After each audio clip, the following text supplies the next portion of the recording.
नुसरत आपा, नुसरत आपा, ए नुसरत आपा।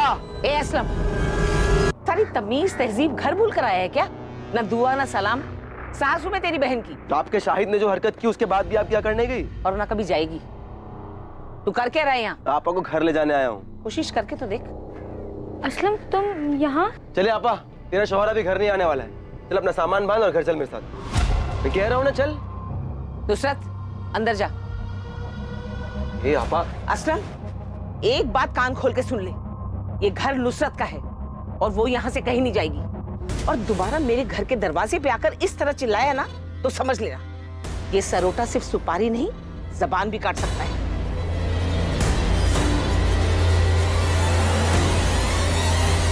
जंगल का एक भी कोना छूटा नहीं चाहिए। अंदर तक छान मारो। शायद अगर मर चुका है तो उसकी लाश यहीं कहीं जंगल में होनी चाहिए। मुझे रावत फैमिली कुछ ठीक नहीं लगती। अदिति के गायब होने के कुछ दिन बाद जब हमें अदिति और शाहिद के बारे में पता चला तो इन लोगों ने केस क्लोज करने के लिए बोल दिया। इनफैक्ट इस बात का जिक्र भी नहीं किया कि अदिति और शाहिद शादी करने के बाद उनके घर आए थे। और अब जब अदिति की डेड बॉडी मिली है तब इन लोगों ने बताया कि वो दोनों घर आए थे। मतलब आपको लग रहा है कि? हाँ, शक है। उस दिन शायद मामला हद से ज्यादा बिगड़ गया हो, कहा सुनी भी हुई हो। वैसे भी अदिति की फैमिली काफी कट्टर ख्यालत की, खासकर उसके ताऊजी जगमोहन रावत।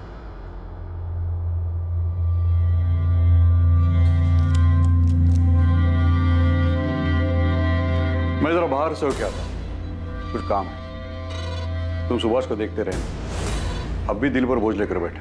लेकिन इसमें उनकी क्या गलती थी? वो खुद को क्यों दोष दे रहे? ज्योति, रिश्ते का गला घोटना इतना आसान नहीं है, फिर चाहे तुम्हारी पीठ में कोई छुराई क्यों ना घोप दे। सर, माथुर सर ने शाहिद के रायबरेली वाले घर का एड्रेस भेजा है। उदित, तुम तुरंत रायबरेली के लिए निकलो। और अगर ये सारा काम शाहिद का क्या कराया है और वो रायबरेली में कहीं छुपा हुआ है तो पहले से ही चौकन्ना होगा। और अगर उसे तनिक भी भनक लग गई तुम्हारे रायबरेली जाने के बारे में तो वहां से निकल सकता है और हम ये चांस बिल्कुल नहीं ले सकते। सो बी केयरफुल। मैं लोकल पुलिस से बात करता हूं।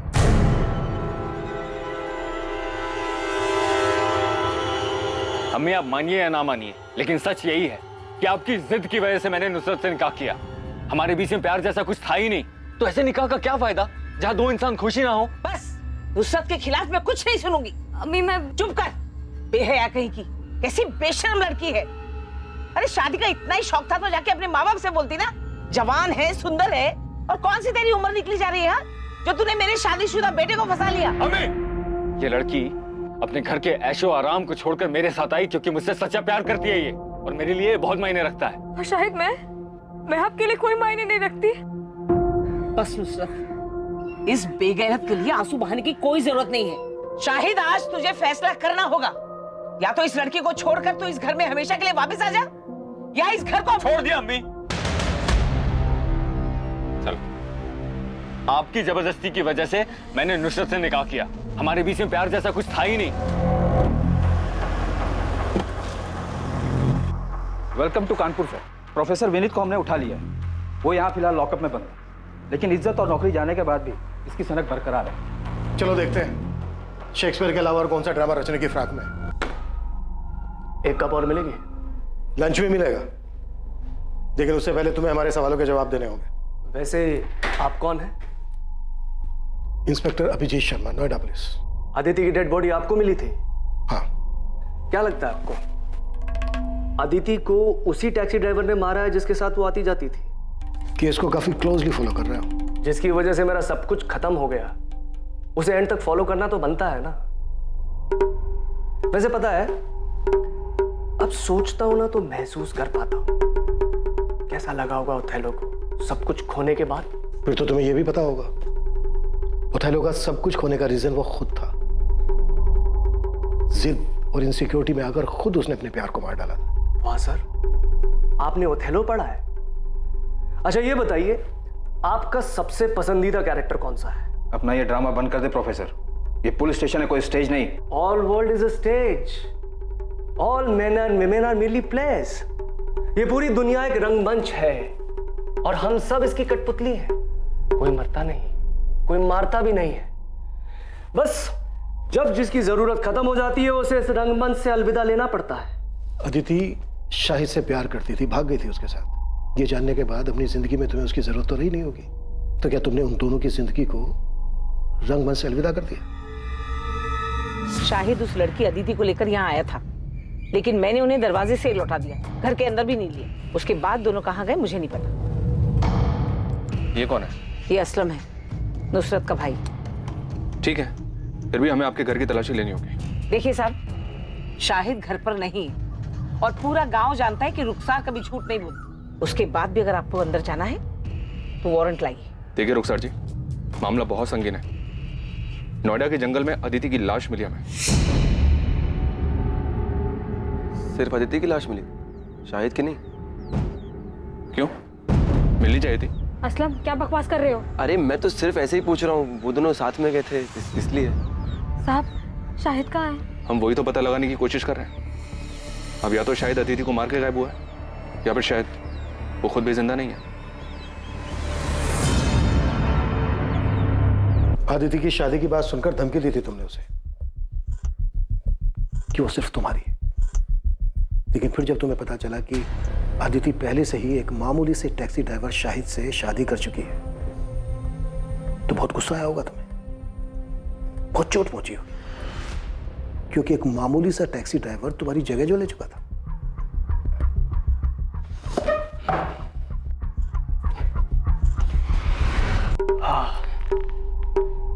लीजिए, अब मैंने आपकी जगह ले ली, आपकी कुर्सी पर बैठा हूं, तो आप मेरा खून करना चाहते हैं?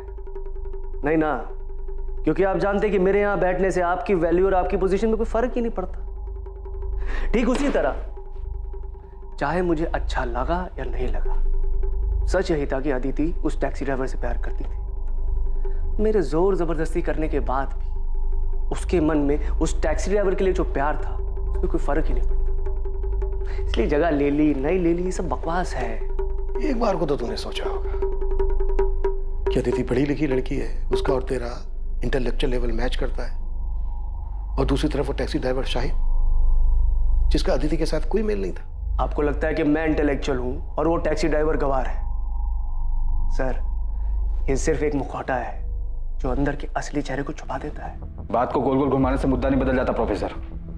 जो बात है सच सच बता दे, वरना इसी लॉकअप के अंदर एक एक करके तेरे चेहरे से सारे मुखौटे उतार देंगे हम। मुखौटा पहले उनका उतारिए जो खानदानी और इज्जतदार होने का दावा करते हैं, और फिर उसी शान की आड़ में अपनों की ही बलि चढ़ा देते हैं। अदिति का मर्डर उसकी फैमिली का हाथ है? नहीं, मैंने ऐसा तो नहीं कहा, लेकिन लगता है आपके मन में उनके लिए शक है, तभी सबसे पहले उनका ख्याल आया। वैसे आपको उस टैक्सी ड्राइवर की फैमिली पर भी शक होगा। जरा सोचिए ना सर, अगर मोहब्बत की दुश्मनी फैमिलीज ना होती तो ये दुख भरी प्रेम कहानियां अमर कैसे हो पाती?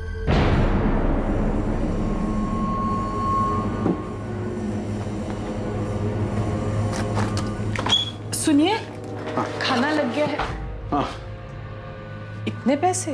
वो ऑफिस में एक एम्प्लॉय की माँ हॉस्पिटल में एडमिट है, उसकी मदद के लिए।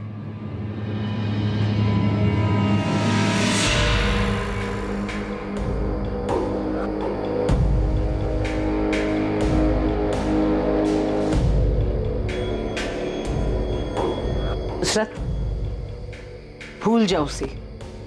ये मान ले कि मेरा बेटा कभी तेरे लायक था ही नहीं।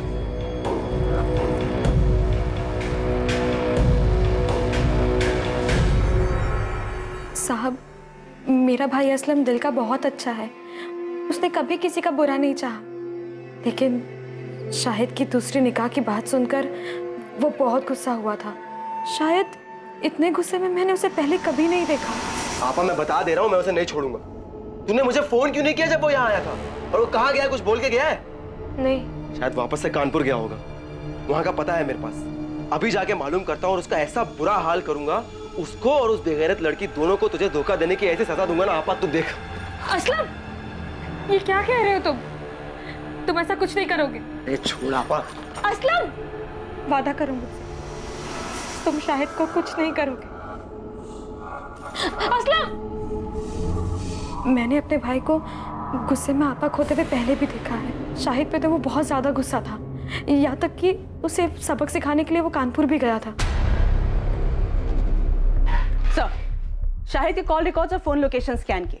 8 सितंबर के बाद से उसका फोन स्विच ऑफ आ रहा था, लेकिन अजीब बात यह है कि 12 सितंबर की सुबह उसका फोन फिर से स्विच ऑन किया गया, जिसकी फोन लोकेशन नोएडा की थी। और उसके बाद चंद मिनटों बाद ही उसका फोन फिर से स्विच ऑफ किया गया। उसके बाद से अभी भी ऑफ आ रहा है।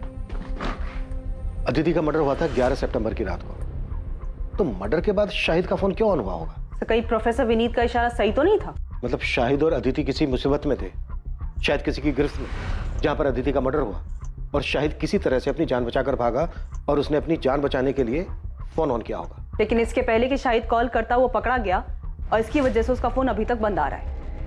ये काम अदिति के ताऊ जगमोहन या फिर शाहिद के साले असलम का हो सकता है। एक बात समझ में नहीं आ रही है, अदिति और शाहिद कहीं भी जा सकते थे, लेकिन ये नोएडा ही क्यों है? क्या नोएडा में इनका कोई है? सर अदिति का तो पॉसिबल नहीं है, पर शायद शाहिद का कोई दोस्त या रिश्तेदार यहाँ नोएडा में रहता हो जिसकी मदद से वो दोनों यहाँ पे आए। शाहिद के कॉल रिकॉर्ड्स एक बार फिर से स्कैन करो, देखो फोन बंद होने से पहले उसने नोएडा के किसी नंबर पर बात की थी क्या? शाहिद का फोन ऑफ होने से पहले उसकी उस पूरे हफ्ते सिर्फ 5 नंबर पे बात हुई है, इन 5 नंबर पर। शायद इनमें से कोई नोएडा में रहता हो। अच्छा, शाहिद की लास्ट बात 444790 पर हुई है। मैंने इस नंबर के कॉल रिकॉर्ड्स मंगवाए हैं। इस नंबर पर डायरेक्ट बात करो, शायद इसको पता हो कि शाहिद और अदिति के साथ क्या हुआ। हेलो, आप कौन? मैं असिस्टेंट सब इंस्पेक्टर सुधा अवस्थी बोल रही हूँ। जी मैडम, मैं मनोज गोयल बोल रहा हूँ। क्या आप नोएडा में रहते हैं? जी हाँ मैडम, मैं नोएडा में ही रहता हूँ। शाहिद बेग को जानते हो? जी हाँ मैडम, मैं जानता हूँ शाहिद बेग। शाहिद बेग गायब है। उसके फोन से जो 8 सितंबर को लास्ट कॉल किया गया था वो आपके नंबर पे किया गया था। मयूरी बाग पुलिस स्टेशन आ जाइए, आपसे बात करें। अरे साहब, आप लोग ये क्या कह रहे हैं? मैंने कुछ नहीं किया है। ए असलम, छूट नहीं हमसे, समझा? हमें पता है कि तुझे अपने जीजा पर बहुत गुस्सा था और तू अपने जीजा को और उसकी दूसरी पत्नी अदिति को सबक सिखाना चाहता था, और तुम दोनों के पीछे कानपुर भी गया था। हाँ साहब, मैं कानपुर गया था क्योंकि उस कमीने ने मेरी आपा को धोखा दिया था। लेकिन साहब, जब मैं उसके घर पहुंचा तो वहां ताला लगा हुआ था। साहब, मुझे वहां कोई नहीं मिला तो मैं रायबरेली वापस लौट आया। और साहब, अगर मुझे वो शाहिद मिल भी जाता तो मैं उसे 2 हाथ मारकर छोड़ देता, उसकी जान थोड़ी ना लेता। आखिर मेरी आपा का पति है वो, उसको मारकर मैं अपनी आपा को बेवा नहीं कर सकता था साहब। मैं तो सिर्फ उसे सबक सिखाने के लिए, डराने धमकाने के लिए गया था, ताकि वो उस लड़की को छोड़कर मेरी आपा के पास वापस आ जाए।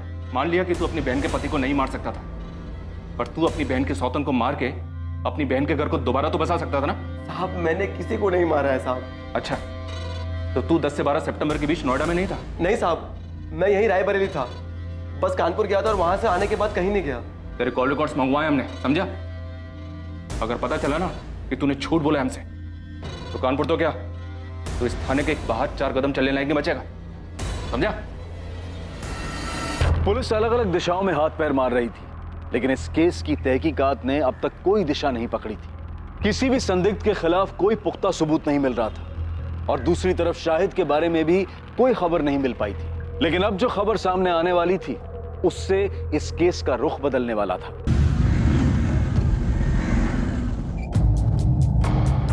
सर, मैं भी रायबरेली से ही हूँ। नोएडा में पिछले 8 सालों से रह रहा हूँ। शाहिद मेरे बचपन का दोस्त है। क्या तुम ये भी जानते हो कि शाहिद एक लड़की के साथ भाग कर यहाँ नोएडा आया था? जी सर, जानता था, और ये भी जानता हूँ कि उस लड़की का नाम अदिति है। 12 सितंबर को हमें अदिति की डेड बॉडी। क्या डेड बॉडी? शाहिद का डर सही निकला। शाहिद अदिति के साथ ऐसा नहीं कर सकता। वो दोनों एक दूसरे से बहुत प्यार करते थे। उन दोनों ने शादी भी की थी, पर उनके घर वालों ने मानने से इनकार कर दिया, तो उसने मुझे फोन किया। उसे कुछ पैसे और रहने के लिए जगह चाहिए थी। देख, अभी मेरे पास ना सिर्फ 5000 रुपए हैं। मैं तेरे अकाउंट में ट्रांसफर कर रहा हूँ। तुम दोनों टिकट कराओ और इधर नोएडा आ जाओ।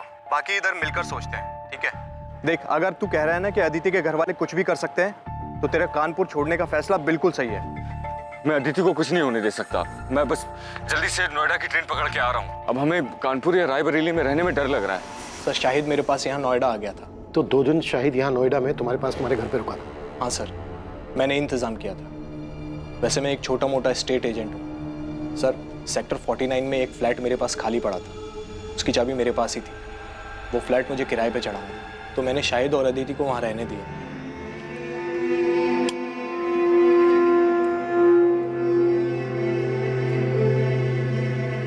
भाई, घर ज़्यादा बड़ा तो नहीं है, लेकिन तुम लोग अपनी गृहस्थी बसा सकते।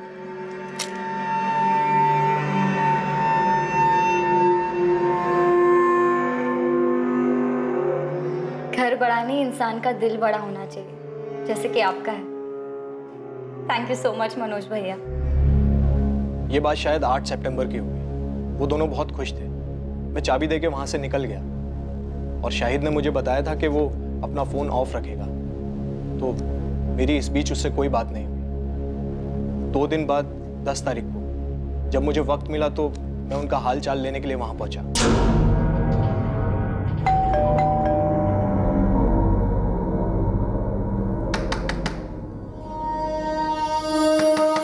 जब काफी देर तक दरवाजा पीटने के बाद भी उन्होंने कोई जवाब नहीं दिया तो मुझे थोड़ा अजीब लगा। मेरे पास फ्लैट की डुप्लीकेट चाबी थी जिससे मैंने फाइनली दरवाजा खोला।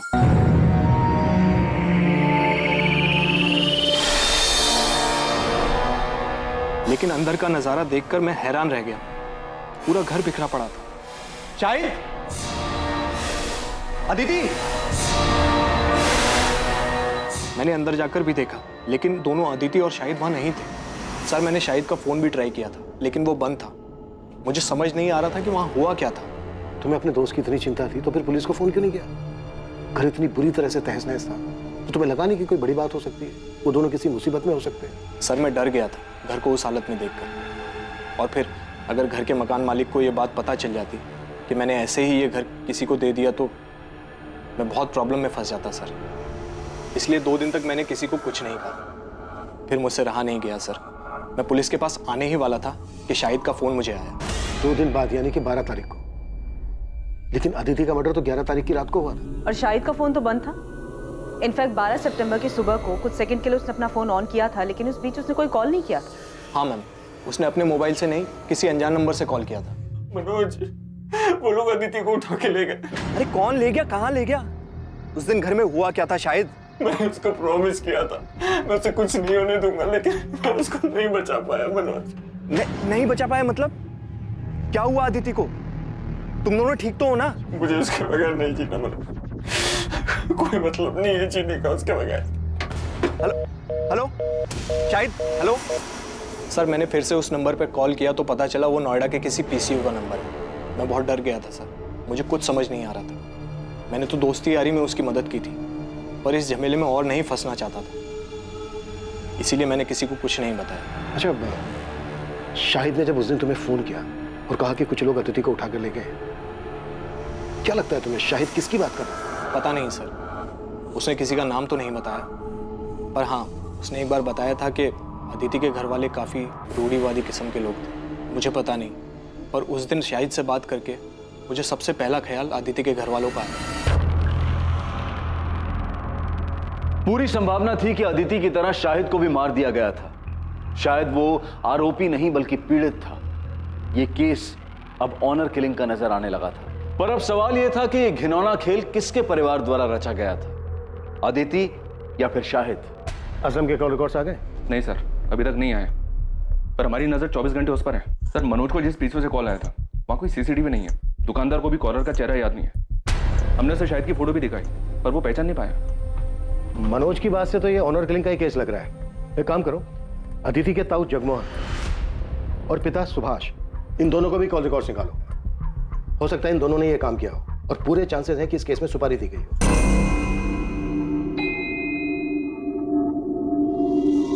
कहीं जा रही हो?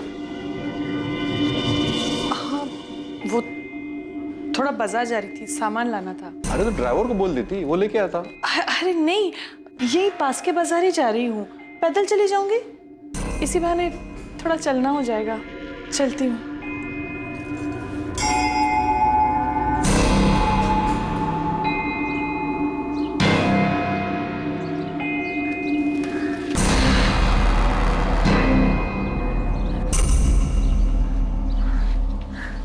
सोनाली, माँ,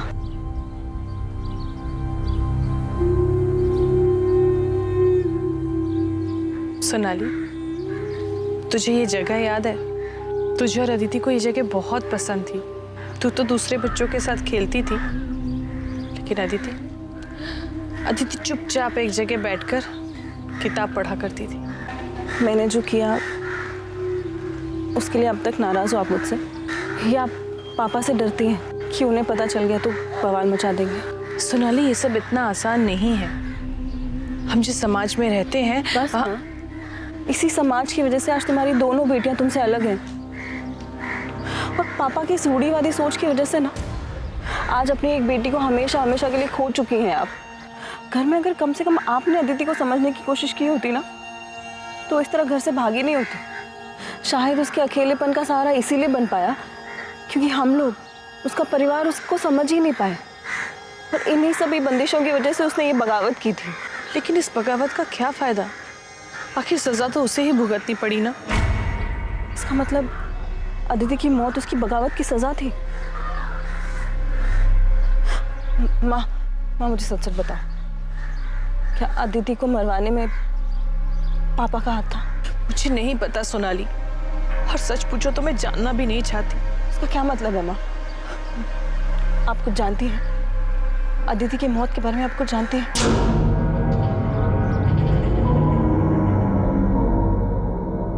सुभाष, संभालो अपने आप को। अरे जिसने एक पल में बिना सोचे हम सबको पराया बना दिया, अपने नाम और परिवार की इज्जत के बारे में तक नहीं सोचा, उसके बारे में भूल जाना ही अच्छा है। भैया आप जिसकी बात कर रहे हो वो मेरी बेटी है। सुभाष, अदिति मेरी भी बेटी थी। मेरे लिए भी ये सब करना आसान नहीं है, लेकिन अपने परिवार और प्रतिष्ठा बनाए रखने के लिए हमने जो फैसला लिया है वो बिल्कुल सही है। जब से अदिति की लाश देखी है तब से घूम फिर कर ये बात मेरे मन में आके अटक जाती है। फिर लगता है कि नहीं, वो ऐसा कुछ नहीं कर सकते, लेकिन उनकी बातें याद आ जाती हैं और फिर लगता है कि इन सब के पीछे इन्हीं का हाथ है।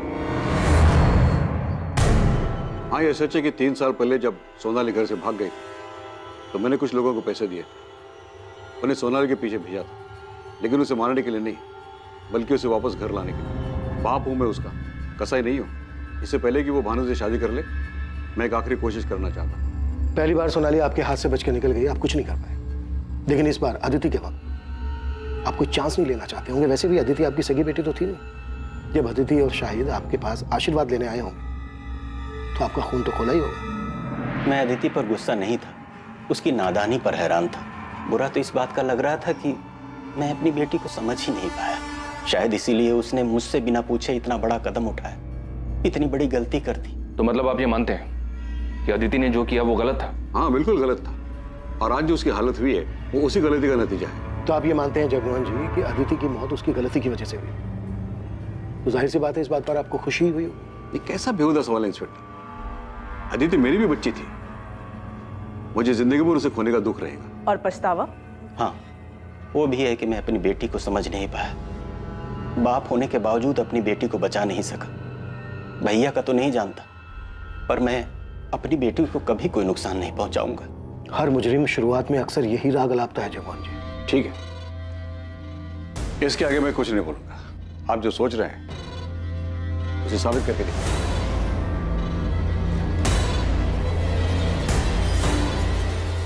पॉसिबल है अदिति के ताऊ जगमोहन ने ही अदिति और शाहिद दोनों की सुपारी दी। बड़े लोग हैं सर, इतना तो पक्का है कि खुद के हाथ गंदे नहीं किए होंगे। जैसे सोनाली के वक्त गुंडे भेजे थे, शायद इस बार भी किसी को सुपारी दी हो। खबरी नेटवर्क को एक्टिव करते हैं, नोएडा और कानपुर, इन दोनों जगह के हिस्ट्री शीटर्स को स्कैन करने के लिए बोलते हैं। अगर इन दोनों में से किसी भी जगह से सुपारी निकली होगी तो पता चल जाएगा।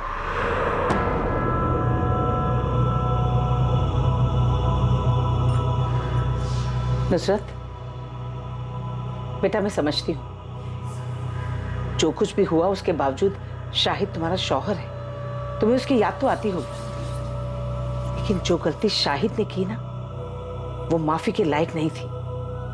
मैंने वही किया जो मुझे सही लगा। यही तो मुश्किल है ना अम्मी, आप सब ने वही किया जो आप सबको सही लगा। आपको सही लगा तो आपने शाहिद की मर्जी के बगैर उनका निकाह हमसे करवा दिया। शाहिद को सही लगा तो उन्होंने मुझे बिना बताए अपना जीवन साथी चुना। आपको सही लगा तो आपने उनको घर से निकाल दिया। असलम को सही लगा तो उन्होंने, इन सब में मैंने तो अपना सब कुछ खो दिया ना। ना आज मेरे पास शौहर है, ना आज मेरे पास औलाद है। अरे मुझे तो ये तक भी नहीं पता कि शायद जिंदा है या नहीं। अम्मी, अगर आज तक आप सब कुछ सही करती आई तो मेरे साथ गलत कैसे हो गया?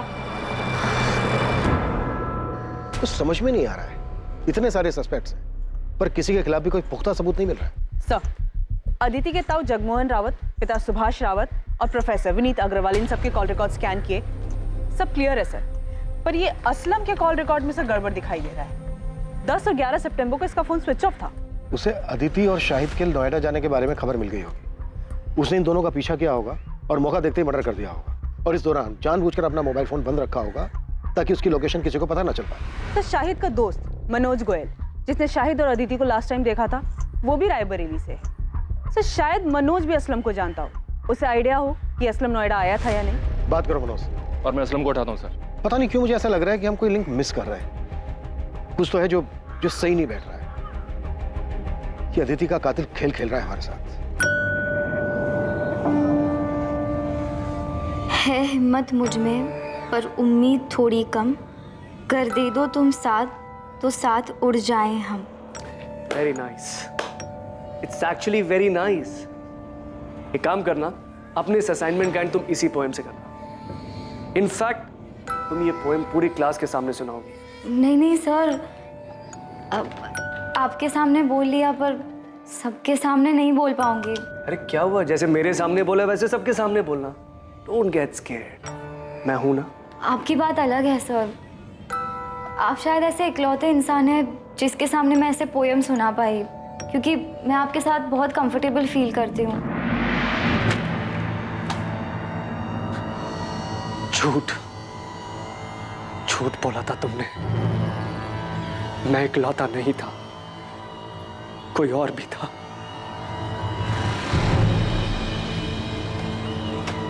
आ गया? जमानत मिली या जेल की दीवार फांद के आया है? ताना मारने की जरूरत नहीं है, पता है मुझे। पुलिस को आप ही ने चुगली की होगी। आपको लगता है अदिति और शाहिद को मैंने मारा? मुझे किसी को चुगली करने की जरूरत नहीं बच्चे, लेकिन हाँ, अगर मुझे पता चला कि तूने मेरे शाहिद के साथ कुछ किया है तो मैं पुलिस के पास जरूर जाऊंगी, लेकिन तुझे मारने के बाद। हाँ मैडम, शाहिद के साले का नाम असलम है, पर मुझे ये नहीं पता कि असलम शाहिद से गुस्सा था या नहीं। मैं उससे कभी नहीं मिला। और कुछ पता असलम के बारे में कि 10 और 11 तारीख को वो नोएडा में था या नहीं था? पता नहीं मैडम, पर असलम ने कुछ किया क्या? शाहिद के बारे में कुछ पता चला कि वो कहाँ है? मैम वो मिल तो जाएगा ना। कभी कभी लगता है कि अदिति की तरह कहीं वो भी। मनोज, अभी इस बारे में कुछ पता नहीं चल पाया है, लेकिन अगर तुम्हें कुछ पता चलता है या कुछ याद आता है तो हमें फौरन बताना। जी मैडम। ये क्या तमाशा लगा रखा है आप लोगों ने? जब देखो उठा ले आते हैं। तब समझता हूं मैं, आप लोग को कोई मिल नहीं रहा है इसलिए बार बार मुझे बलि का बकरा बना रहे हैं। गरीब आदमी उसने मेरा फायदा। देख असलम, ये नौटंकी ना नेताओं के लिए छोड़ते। इस बार पुलिस का डंडा चालू हुआ ना तो फिर रुकना मुश्किल है, सोच ले। कॉल रिकॉर्ड्स के हिसाब से 10 और 11 सितंबर को तेरा फोन बंद था। फोन क्यों बंद था तेरा? कहाँ था 2 दिन? यहाँ नोएडा शाहिद के पीछे आया था ना तू? नहीं नहीं सर, दोनों दिन मैं अपने घर पर ही था। मेरा फोन खराब हो गया था इसलिए बंद था, और मैं बीमार था इसलिए फोन ठीक करवाने बाहर नहीं जा पाया। इन 2 दिन में तेरे साथ था कोई जो तेरी इस बात को कंफर्म कर सके? ये इत्तेफाक नहीं हो सकता असलम कि जिस रात अदिति का मर्डर हुआ उस रात तेरा फोन भी खराब था। बल्कि सच ये है कि फोन तूने जानबूझ के बंद रखा था ताकि ये पता ना चल सके कि तू इधर नोएडा में था। बच गया तू असलम। बेहतर तेरे लिए यही है जो भी सच है वो गलत है, नहीं तो ऐसा बीमार करेंगे कि जिंदगी में कभी ठीक नहीं हो पाएगा। सोच ले। असलम को बुरी तरह से तोड़ा, लेकिन अभी वो वही रट लगाया हुआ है कि 10 और 11 सितंबर को रायबरेली में ही था। इस बात के कोई सबूत नहीं है और ना ही उसकी बहन को इसके बारे में कुछ पता है ठीक से। सर, अदिति के मर्डर में असलम के हाथ होने के पूरे चांसेस हैं, लेकिन असलम के खिलाफ अभी सारे सबूत सर्कमस्टेंशियल है। उसे बुक करने के लिए हमारे पास कुछ सॉलिड होना चाहिए। साहब, मैं देता हूँ ना सॉलिड खबर। कल शाम को मैं नोएडा हाईवे के ढाबे पे बैठा हुआ था। उस वक्त वो अपना हिस्ट्री सीटर है ना मोंटी, वो भी वहाँ पर आया हुआ था। अब क्या बताऊँ दोस्त, आजकल लोगों को जुर्म की कदर ही नहीं है। साला पूरे नोएडा में रेड गिर गया, इसलिए ना मैंने अब बाहर का काम उठाना शुरू कर दिया। अभी कानपुर का काम उठाया था। बड़ा काम था क्या मोंटी भाई? अबे जबरदस्त काम था, एकदम जासूस टाइप का। पेमेंट सुनेगा ना तो साला दब के ही मर जाएगा। एक हिंदू मुस्लिम जोड़े को ढूंढने का काम था, सालों ने भाग के शादी की थी। तो काम हो गया था? अबे मोंटी शैम्पू कोई काम ले और वो होना, ऐसा होएगा कभी? उठा लो मोंटी को। अब ये मोंटी बताएगा कि इसने कैसे किया और किसके कहने पर किया। चल बोल, वो हिंदू मुस्लिम जोड़ा कौन है और उनका पता लगाने के लिए तुझे किसने भेजा था? बोल। अबे बोल। बाल नहीं साहब, सब बाल छोड़ दो साहब, प्लीज बाल छोड़ दो। आजकल फैशन में है ना, बिना बाल वाले हीरो की फिल्में ज्यादा हिट हो रही है। चल बेटा, तुझे डायरेक्ट हीरो बनाते हैं। यादव जरा कैंची तो लेके आ। सब बाल नहीं साहब, तब बताता हूँ मैं बताता हूँ। तब लड़की का नाम अदिति रावत और लड़के का नाम शाहिद बेग था। उनको ढूंढने का काम मिला था साहब। मैंने यूपी, दिल्ली, नोएडा हर जगह अपने लड़के घुमाए, लेकिन साहब उनका कुछ नहीं पता चल पाया साहब। अबे ओए, नौटंकी बंद कर, समझा? अभी सच सच बोल, शाहिद की लाश कहाँ है? और उनके लिए सुपारी किसने दी? जगमोहन रावत ने या असलम ने?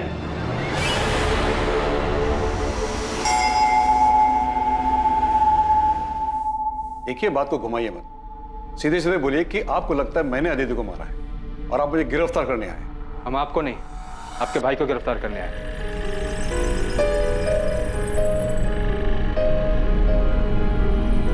सुभाष को क्या किया इसने? वो तो यही बेहतर बता पाएंगे। मोंटी को नोएडा पुलिस ने गिरफ्तार कर लिया है, उसने तुम्हारा नाम लिया। साहब 10 सितंबर को सुभाष रावत ने मुझे फोन किया था साहब। डन साहब, काम हो जाएगा, दोनों को ढूंढ लूंगा मैं। मेरे आदमी हर जगह काम होते मैं आपको बता दूंगा। उसके आगे क्या करना है साहब, आप ये बताइए मुझे। उसके बाद क्या करना है मिलने के बाद बताऊंगा। उनके मिलते ही मुझे फोन करना, तुरंत।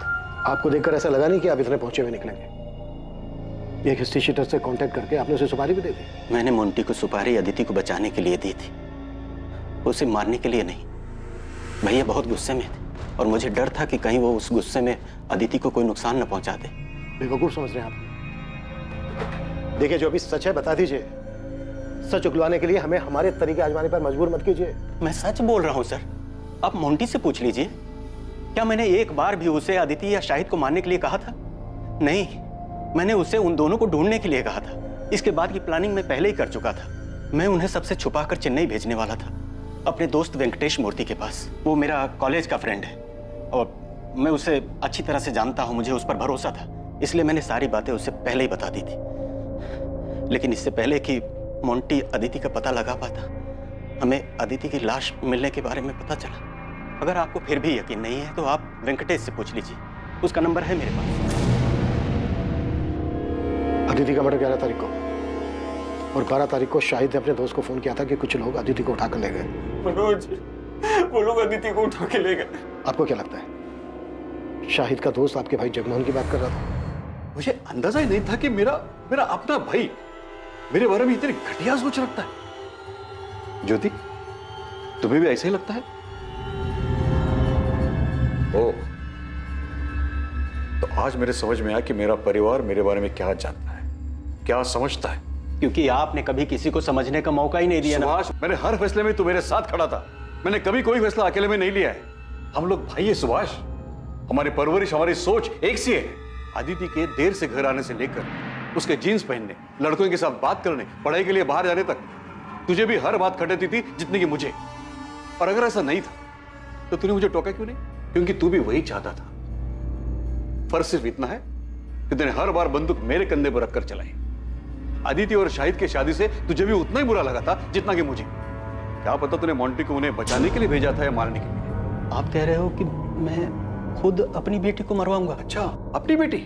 आज जब तेरी अपनी बेटी की बात आई तो तूने बिना सोचे समझे मुझ पर उंगली उठा दी। सुभाष, एक ही सिक्के के दो पहलू है हम। फर्क सिर्फ इतना है कि हमारे चेहरे अलग अलग हैं। तूने मुखड़ा पहन रखा है और मेरा सच सबके सामने है। जब शक दिलों में घर कर जाता है तो रिश्तों में भी दरारें पड़ने लगती हैं, और यहां भी ऐसा ही हो रहा था। सभी एक दूसरे पर शक कर रहे थे, आरोप लगा रहे थे, लेकिन दावे के साथ किसी के पास भी कहने के लिए कुछ नहीं। आखिरकार पुलिस को एक ठोस सुराग मिलने वाला था। कातिल के चेहरे पर से मुखौटा उतरने वाला था।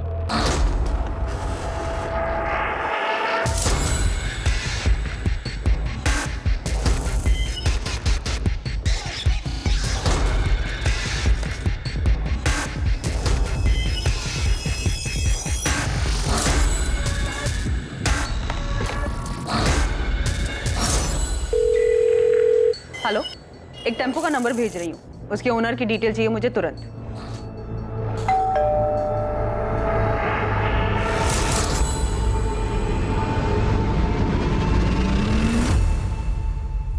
मैं जानता हूं तुम्हारी मां तुमसे छुप कर मिलती है। तुम्हारे लिए अच्छा ही होगा तुम हमारे परिवार से दूर रहो और ये बात दोबारा मुझे दोहरानी न पड़े। छूट क्या रहा है हमसे? असलम भी कुछ नहीं बोल रहा है, उसके खिलाफ भी कुछ नहीं मिल रहा है, बाकी सबके कॉल रिकॉर्ड्स भी क्लीन है। चोरी किए गए गहनों के बारे में भी अभी तक कोई इंफॉर्मेशन नहीं मिली है सर। तकरीबन 15 लाख के थे। पक्का कातिल के पास ही होंगे, क्योंकि अगर उसने गहने बेचने की कोशिश की होती तो नोएडा, कानपुर या रायबरेली के किसी ज्वेलरी शॉप से ऐसी कोई खबर सामने आ ही जाती। सर, 12 सितंबर की सुबह 2:54 पे ये टेम्पो चिवारी गांव की तरफ मुड़ा था। उस रात भर में ये अकेला व्हीकल है जो 1 बजे के बाद उस रास्ते से गुजरा था। तो मुझे पूरा यकीन है अदिति को इसी टेम्पो में ले जाया गया होगा। और सर, सबसे बड़ी बात, इस टेम्पो के ड्राइवर ने बताया कि उसके मालिक ने अचानक से उस रात फोन करके ये टेम्पो मंगवाया था। इसका मालिक का नाम?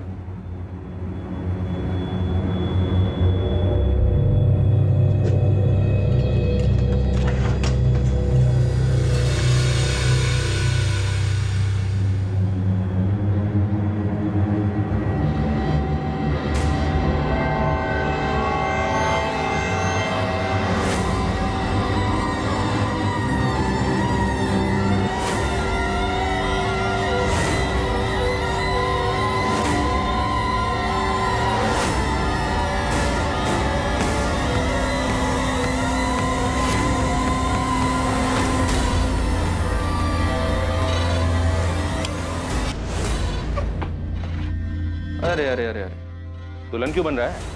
एक बार तेरी शक्ल तो देखने दे ठीक से। अड़ा तो तू है, ससुराल से बुलावा है तेरी, वहां चलकर चाहे जितनी मर्जी शर्मा लेना। चलो सर, ये अदिति की ज्वेलरी लग रही है। साहब, मैंने कुछ नहीं किया साहब। अबे चुप! वो टेम्पो मिल गया हमें जिसमें तू अदिति की लाश को लेकर गया था जंगल में। अभी सीधी तरह से ये बोल, शाहिद की लाश को कहां ठिकाने लगाया तूने? ए रुक! कौन है तू? रुक इधर! पकड़ो इसे।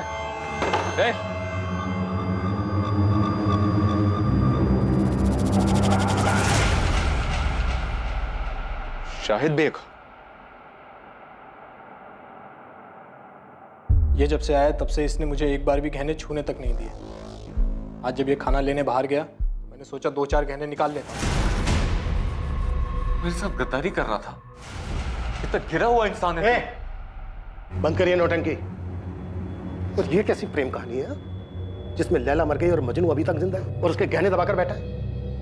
ऐसा मत कहिए सर, सच्चा प्यार कर देते हम दोनों।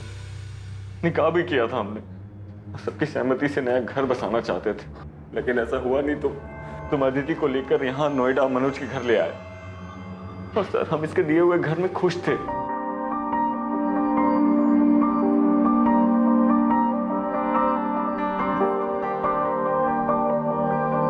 खुश तो हो ना तुम? मैं बहुत खुश हूँ। हम दोनों साथ हैं, यही काफी है। क्या बन रहा है भाई खाने में? मैं बस रोटियां बना रही हूँ, आप दोनों खाने बैठ जाइए। खुश तो हो ना तुम दोनों यहाँ? हाँ यार, तेरी वजह से कम हम दोनों के सर के ऊपर छत तो है, वरना पता नहीं हम दोनों कहाँ कहाँ भटकते रहते।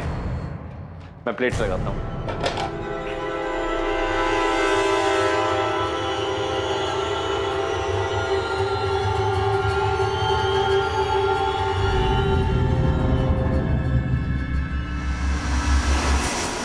शाहिद ने मुझे कई महीने पहले अदिति की फोटो भेजी थी। मुझे वो तभी से अच्छी लगने लगी थी, और जब मैंने अदिति को सामने से देखा तो मेरा दिमाग घूम गया। मुझे हर जगह हर वक्त वही दिखाई देती थी। बस एक बार उसे पूरी तरह से पाना चाहता था। उसे सामने से देखकर बहुत बेचैन हो गया था मैं।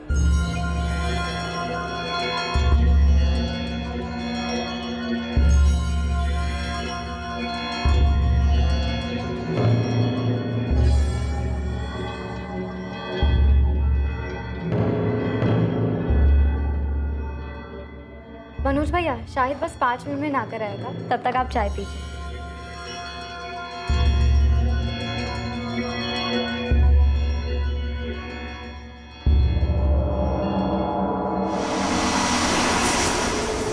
अब इस कमीने के मन में क्या चल रहा था मुझे जरा भी अंदाजा नहीं था। फिर आगे? मैं अदिति से अकेले में मिलना चाहता था, उसे एक बार छूना चाहता था। इसीलिए मैंने एक नौकरी के इंटरव्यू के बहाने इसे घर से दूर भेज दिया और खुद अदिति के पास चला गया।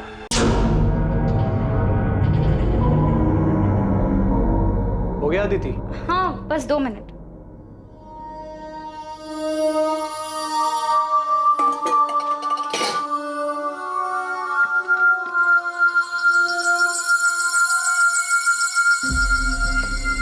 आप वहाँ जाकर बैठिए ना, मैं चाय लाती हूँ।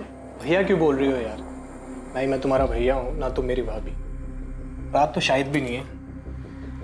ये क्या कर रहे हैं आप? वही जो शाहिद करता है। दूर रहिए, पागल तो नहीं हो गए? देखिए आप मुझसे दूर रहिए वरना ठीक नहीं होगा। शादीशुदा शाहिद में ऐसा क्या है जो मुझ में नहीं है?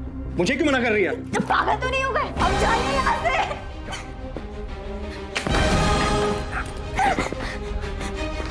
मैं मार दूंगी, अब जाइए यहाँ से। साहब तब तक भी मुझे नहीं मालूम था कि इसके दिमाग में क्या चल रहा है, लेकिन उस दिन जब मैं घर वापस आया तब मुझे पता चला कि कितना बड़ा कमीना है ये। अदिति, अदिति, अदिति! ये क्या किया तूने? शाहिद शांत हो जा भाई, देख गलती हो गई यार, बहक गया था। बहक गया था?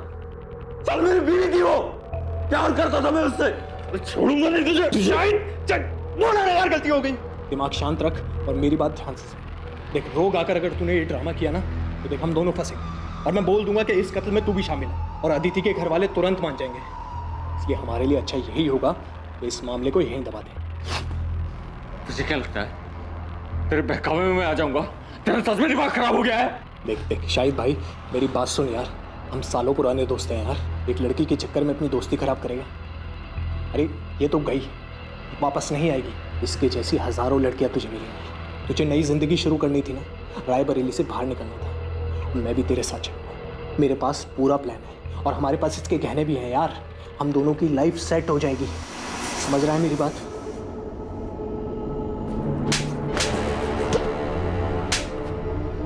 जिस लड़की ने तेरे लिए अपना घर छोड़ा, परिवार छोड़ा, ऐशो आराम छोड़ा, कुछ नहीं देखा तेरे सामने, उस लड़की की मौत से तू 5 मिनट में उबर गया।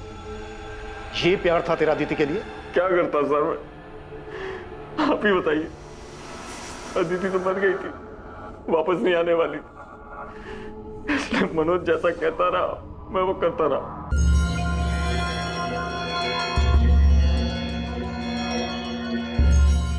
शायद देख, इस काम को हमें बहुत संभाल कर और आराम से करना होगा, समझा?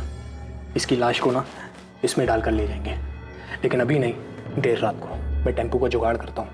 मेरी दुकान में एक आदमी काम करता है जिसके पास पुराना टेम्पो है। अदिति की लाश को ठिकाने लगाने के बाद तू अपना फ़ोन ऑफ कर देना और फिर 2 दिन बाद अपना फ़ोन ऑन करना, सिर्फ कुछ सेकंड के लिए।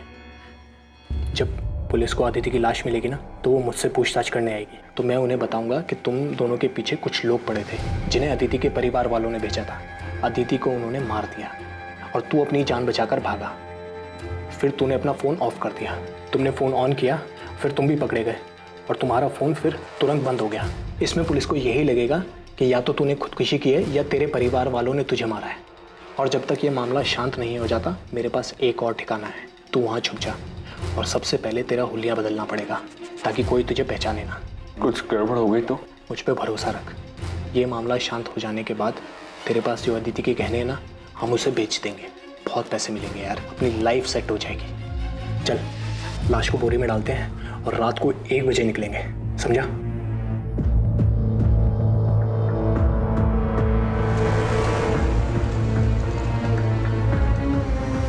और फिर अदिति की लाश को हम जंगल में फेंककर घर वापस आ गए। साले तू अदिति से प्यार करता था, 5 मिनट में उसके कातिल के प्लान में शामिल हो गया ताकि तू अदिति के पैसों से एक सुकून भरी जिंदगी शुरू कर सके। मैं इसके बहकावे में आ गया था, मैं सच कह रहा हूँ, उसकी मौत का मुझे अभी भी बहुत अफसोस है। मैंने अपनी पूरी जिंदगी में तेरे जैसा स्वार्थी आदमी नहीं देखा। क्या नहीं था तेरे पास? हाँ? क्या नहीं था तेरे पास? एक समझदार बीवी थी, बेहद प्यार करने वाली अदिति थी, लेकिन सच ये है कि तू इनमें से किसी के लायक नहीं था।